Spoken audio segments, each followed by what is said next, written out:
እኔ ከዚህ ቤት ከመጣው ጀምሮ ለእንጀራም ሆነ ለካርድ እንዲሁም ደግሞ ኦንላይን ለማዛቸው እቃዎች ከደሞዝ ያውጥቻ አንድም ነገር ገዝቼ አላውቅም ማለት ነው። ስለዚህ አረቦች ይህን ነገር ሲሰጧችሁ እምቢ አትበሉ፣ መጥፎ ጥርጣሬያችሁን አስወግዱና ተቀበሉ፣ ይጠቅማቸዋልና ማለት ነው። አሰላሙ አለይኩም ወራህመቱላሂ ወበረካቱ። ክርስቲያን ወገኖቼ ሰላም ብያለሁ። እንዴት ናችሁ? እኔ ያለሁ አልሐምዱሊላህ። መይሙ ሸቃሊት ነኝ ከዋናው ስቱዲዮ ከመዳም ኩሽና። ዛሬም በአዲስ ቪዲዮ መጥቻለሁ። አብራችሁኝ ቆዩ። ለቻናሉም አዲስ ከሆናችሁ ላይክ፣ ሰብስክራይብ በማድረግ ቤተሰብ ሁኑ። ውድ ቤተሰቦች፣ የሀገሬ ልጆች፣ አንዳንድ እህቶች አልፎ አልፎም ቢሆን ኮመንት ሲጽፉም አለሁና ዛሬ ደግሞ ይሄን ጥያቄ ሳየው ዝም ብዬ ማለፍ አልቻልኩምና እስኪ ከጠቀማችሁ ላካፍላችሁ ብዬ መጥቻለሁ። ብዙዎቻችሁ ባለማወቅ ትሸወዳላችሁ ማለት ነው።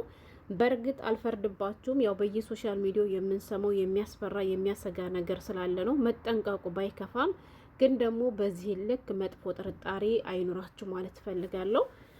ምሳ እየሰሩ ነው። ቪዲዮን ምሰራ እንግዲህ ያው የዛሬ ምሳችን ከአረቦች ምግብ በጣም ውዱና አንደኛ የሆነው ሮቢያንና ምንድን ነው ነቀር፣ እሱን ነው። ነቀርም አይደለም ስሙን አላውቀውም ብዙም ማለት ነው። ብቻ የሱ ዘር ነው። ብዙም አለ፣ ደብዱብ የሚባል አለ፣ እንደ እንቁራሪት የሚመስል ብዙ ነገር አለ። ብቻ ተውት እሱን ማለት ነው። ስለሱ ላወራ አልመጣሁምና ግን ይወዱታል ይሄ ምግብ እና ምንድነው ሸቃሊት ካላችሁኝ ልንገራችሁማ ማለት ነው። ሀገሬ ልጆች ከአሁን በፊትም በዚህ ዙሪያ ቪዲዮ ሰርቼ አውቃለሁ። ለምሳሌ የልጅቷን ላንብብላችሁና ከዛ በነግራችሁ ይሻላል። የጻፈችውን እናንተም አንብቡት፣ መግቢያ ላይ ያስቀምጨላችኋለሁ ማለት ነው። ስምኝማ ከመጣው 3 ወር ሊሆነኝ 10 ቀን ነው የቀረኝ እና ልጆቹ መጥተው ተሰባስበው ለምሳ ገጠር ሄዱ። እሱ ቀድሞ መጣ። ከዚያም ክፍሌ ነበርኩኝ። ጠራኝ። ስወጣ ክፍሌ በር ላይ ነው። ከዚያ 10 ብር ሰጠኝ። የምን ብር ነው ስለው ስራ የሰራሽበት ነው ለማማ እንዳታሳያለኝ። ክፍሌ ከሷ ውጭ ማንም አይመጣም ነበር። ሰውየው ስኳር ስላለበት ጧጧ ስነሳ ተነስቶ ይበላል። የበላበትን ሳነሳ ደግሞ 5 ብር ይሰጠኛል። አልፈልግም ልለው ነበር ግን እንዳይከፋብኝ ፈራው። ሌላ ነገር አስቦ ነው እንዴ? 3 ወንድ ልጆች አሉ። ፍጥጥ ይሉብኛል። ከመጥባህ አይጠፉም። ጨነቀኝ። ኮስተር ስል ደግሞ ሴቷ ልጅ ሳቂ ለምን ትኮሳተሪያለች ትለኛለች። 3 ወር ሳይሞላይ ቤት ልቀይር እንዴ ትላለች። እንዳትቀየር የኔ ወዴት፣ አንቺ ያገኘሽውን ብዙዎች የማገኙአሉና ፈጣሪሽን እያመሰገንሽ አሚን ብለሽ የሚሰጥሽን ነገር ተቀበይሽ። ለዚህም ነው መጥፎ ጥርጣሬያችን እናስወግድ ያልኩት። ገባችሁ? መቼም 5 ብር ሰጥቶ 10 ብር ሰጥቶ እምሙ ይጠይቃል ማለት ይህ የማይታሰብ ነገር ነው። ገባሽ? ከማጥንባህ አይጠፉም ላልሽው፣ ወንዶች እኮ ያበስላሉ አረቦች። በነገራችን ላይ ወንዶቹ ልጆች ያበስላሉ። ሀታ ባበስሉ እንኳን ሰራተኛ በገባሽ ቁጥር ገብተው ምንድነው የሰራሽው ምሳ ምንድነው እያሉ እየከፈቱ ማየት መጠያየቅ አመላቸው ነው ማለት ነው። ስለዚህ ሌላ ምክንያት ሌላ ችግር ከሌለብሽ ይሄን ችግር አድርገሽ ብቻ ቤት ልትቀይር ያሰብሽ እህቴ አትሞኝ ማለት ነው። በነገራችን ላይ 5 እና 10 ብር ሆነ አትናቆትሽ። ሌላው ቢቀር አጠራቅመሽ ካርድ መግዛት ትቻለሽ። ደሞሽን 100 ድርሃም ወይ 100 ሪያልሽን ከማዘርዘር ትድኛለሽ ማለት ነው። እሺ ደግሞ የስጦታ ትንሽ የለውም። እነሱ ከሰጡሽ ሽኩራን ብለሽ ተቀበይ ማለት ነው። እና በጥቅሉ ምልላችሁ ነው ሀገሬ ልጆች፣ የራሴን ልንገራችሁ። ብዙዎቻችን ደግሞ ስጋት የሚሆንብን ነገር ምንድን ነው? ከአሁን በፊትም ቪዲዮ ሰርቼ ነበርና ለመዳም እንዳትናገሪ ለማማ እንዳትናገሪ የሚሉት የሆነ ነገር ሲፈልጉ የሆነ ነገር ሲያስቡ ነው ብላችሁ ሁሉ ኮመንት ላይ እየጻፋችሁ ልጆችን አይቻለሁ ማለት ነው። የኔ ውዶች ማለት ነው። እኔ ልንገራችሁ እንዳልኳችሁ ሀታ ደሞዝ እንኳን ሰውየው ሲጨምሬ ላትጎል ይሄ ግማማ ነው የሚለኝ። ገባችሁ? ላትከብሪ ይለኛል ማለት ነው። እሱ ለሷ መከፍላት ይሄን የሆነ ጊዜ አስታውሳለሁ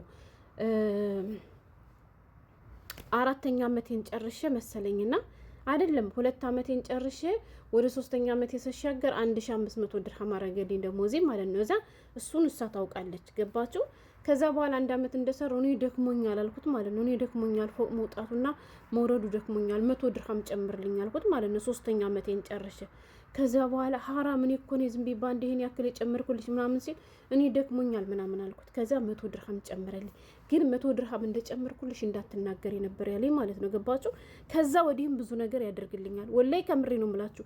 ሀታ እኔ ሻምፖ አዘዋለሁ፣ ባዝሊን አዘዋለሁ፣ እንትን ነው አምጣልኝ ማለት ነው። ምንድነው ኮቲክስ ብቻ ነው እንጂ አምጣልኝ ማለት ነው።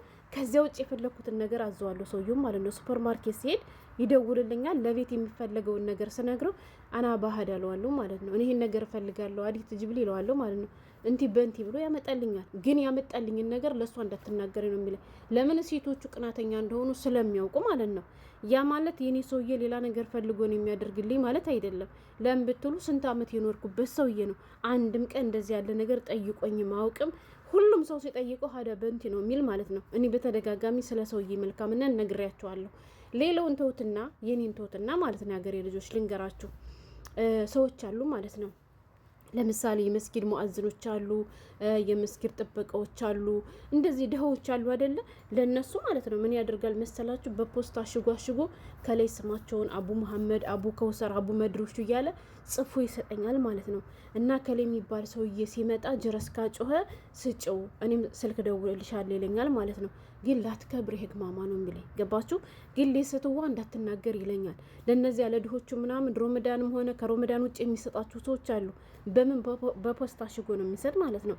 እና ሰው ከመጣ ምናምን ራሱ ካየችሽ ማን ነው ምናምን ካለችሽ ህኑድ በያት ይለኛል ማለት ነው። ህኑድ ማለት እነዚህ ፓኪስታኖች አሉ እዚሁ ልክ እንደ ቤተሰብ ቤት የሚሰሩ ማለት ነው። እነሱ ያው አንዳንዴ ብር ይሰጣቸዋል ያልሰሩበት ነገር ካለና ጀረሳ ጭሆ ምናምን ከጠየቀችሽ እነሱ ናቸው በያት እንጂ ባባ ብር እየሰጠ እንዳታያት ነው የሚለኝ ማለት ነው።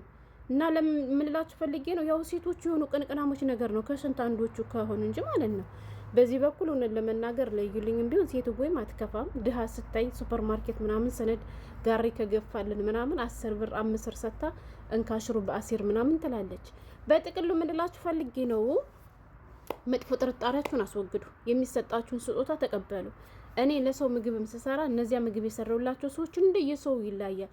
ምግብ ሰርቼ ብዙ ደክሜ 3-4 አይነት ምግብ ላዚማ እንኳን ሰርቼላት 10 ድርሃም የምትሰጠኝ ሴት ዋለች ማለት ነው። እሱንም እምቢ አልላትም፣ ሽኩራን ብዬ እቀበላታለሁ። ለምሳሌ ከቤታችን ዝግጅት ካለ ስራ ከበዛብኝ የልጆቹ ዝግጅት ከሆነ ልጆቹ ሽኩራን አደከምንሽ ምናምን ብለው ስለሰራሽልን ብላ 50 ድርሃም 100 ድርሃም ትሰጠኛለች። ገባችሁ?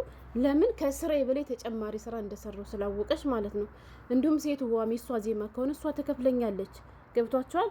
ደግሞ በጠቅላላ ቤት ውስጥ እየሰሩ ምናምን እየደከምኩ ካየ ደግሞ ሰውየው የሆነ ነገር እንኳን አዞ ከሆነ ለምሳሌ ልንገራችሁ፣ ጋዝ አዞ ከሆነ ውሃ አዞ ከሆነ ዝርዝር ሳይኖረው ሙሉ ብር ከሰጠኝ ያንን ዝርዝር ብር ሰጠው 100 ድርሃም ቢሆን እንትን አይቀበለኝም ማለት ነው። ለምንድን ነው ይሄን የሚያደርጉት? ያው እንደምሰራላችሁ ስለሚያውቁ ነው። ገባችሁ? እንደምንደክም ስለሚያውቁ ነው። ስለዚህ አንዳንዴ ይገባችኋል ብለው ሲያደርጉልን አይገባኝም ብላችሁ በራሳችሁ ጊዜ አትግፉ እንጂ ላንቺ 5 ብር ሰጥቶ ሙሙ ይጠይቀኛል፣ ላንቺ 5 ብር እና 10 ብር እንትን ብሎ ሌላ ነገር እናደርግ ይለኛል ብላችሁ ስጋት ውስጥ አትግቡ ማለት ነው። በእርግጥ መጠራጠሩ ጥሩ ነው፣ አይከፋም። ሌላኛው ስኮፋተር ደግሞ ልጅቷ አትኮፋተር ይለኛል እያል ወላሂ አረቦች ማለት ነው ፊታችሁን ስታጠቁሩባችሁ አይወዱም።